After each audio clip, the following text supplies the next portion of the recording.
Hey guys, welcome back to today's video. Today we're going to go ahead and look at an election prediction between the Montana governor, Steve Bullock, who was elected the same year as President Trump. It just so happens to be true, I guess. And of course, the incumbent president, Donald Trump, who runs for the Republican side. So unlike the Montana Senator Jon Tester, Steve Bullock is not as much of a conservative.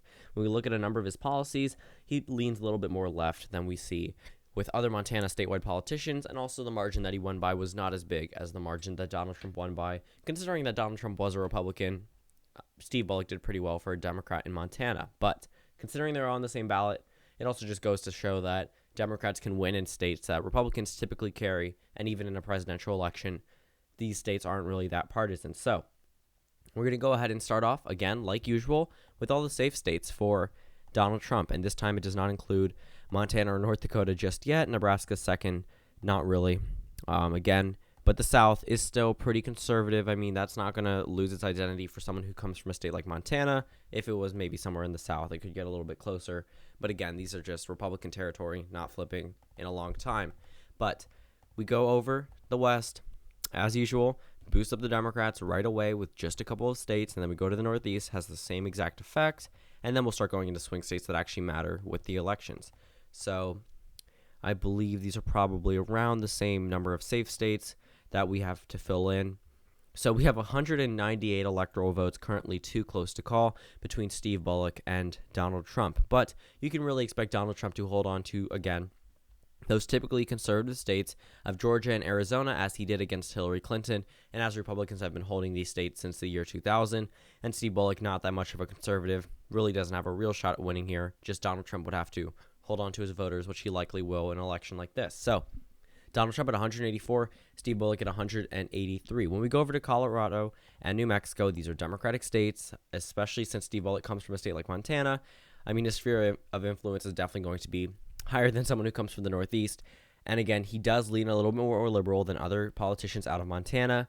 Colorado and New Mexico are states that are predominantly Democratic. These states are going to stay blue. Same thing with the state of Nevada. Right now, this state is going in the Democratic column. But we go over to North Carolina. Donald Trump is likely going to stay with, it's going to hold its GOP identity. I was going to say stay with its GOP identity, but North Carolina goes to Donald Trump, and that puts him at 199 electoral votes. So North Carolina holding that conservative ideologies time and time again.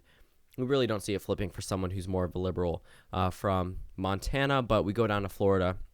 Actually, not a but. We see the same case here. Donald Trump would likely carry the state of Florida against someone like Steve Bullock. I understand that a number of factors do tilt in the favor of the Democrats possibly winning in Florida, but again, you need the right candidate. Not just any Democrat's going to win in Florida, and not just any Republican's going to win in the Rust Belt. They have to be specific candidates, and they also have to be able to do things right. And right now, I do believe Steve Bullock would focus more on the Rust Belt than the South, considering that the South is starting to be seen as a lost cause.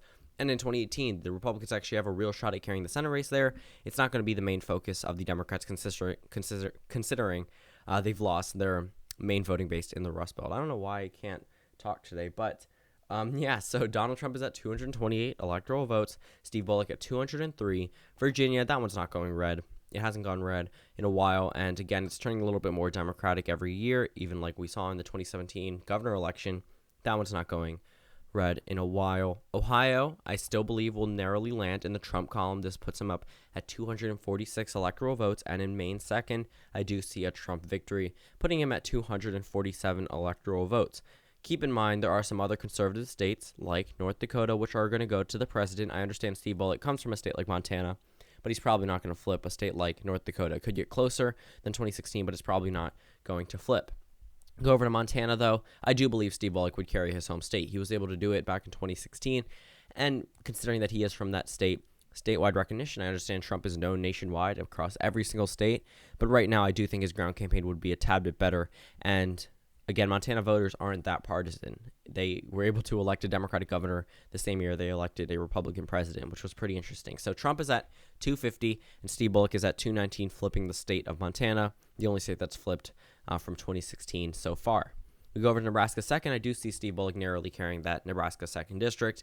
Being able to better appeal to the people of the Midwest is something that's going to be a very good attribute for Steve Bullock. Going over to Iowa, same reasoning, along with Minnesota, which hasn't gone Republican since 1972. Don't expect it to go red in 2020 unless the Democrats nominate someone who's not going to win a number of other states. If you're not winning in Minnesota, you're not winning in Nevada, or you're not winning in New Hampshire, or there's only special cases where if it's someone like Elizabeth Warren, there's a possibility she may not carry Minnesota. But again, that's not what today's video is about. So 236 electoral votes, surpassing Hillary Clinton's margin in 2016, and Donald Trump at 250 electoral votes.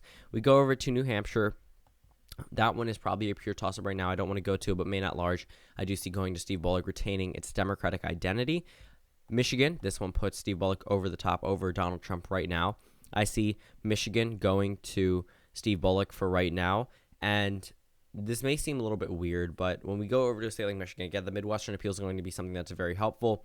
Being a liberal from Montana, that may not be the best thing for voters, but especially with exciting African-American voters, which is something that the Democrats really need to do. But if you win back the white working class, they can come out in numbers that they did in 2016, which they likely will, being uninspired that election year as well. And would be able to elect a Democrat to the presidency. Same thing goes in Pennsylvania. That one puts Steve Bullock over the top at 274 electoral votes right now. So Steve Bullock carries the state of Pennsylvania. Again, Michigan. All three of these Rust Belt states actually have a very considerable amount of African-American voters, which are key to the Democrats winning here. Steve Bullock's not going to be that candidate to be able to excite them fully and get them out 100% or even Obama-type numbers, but the current opposition to the president, the current approval rating of the president, with 2018 turning out to be a Democratic wave year, a number of factors are tilting these states into the Democratic Party, especially since we just saw that special election in the heart of Trump country. We're not going to see that good of a chance for the president to win these states yet again. And as the rest of the Rust Belt goes, so does Wisconsin, going to Steve Bullock. And the state of New Hampshire, I will narrowly land in the Democratic column, just based off how the president is perceived there and the previous things he said about the state of New Hampshire. But again, a number of these states, the three Rust Belt states and New Hampshire, are the states that I purely see as pure toss-ups. It's kind of weird seeing Iowa as not as much as a toss-up as the Rust Belt. But again, that's how some elections turn out. So thank you guys for watching this video. Comment down suggestions below, and I will see you all tomorrow.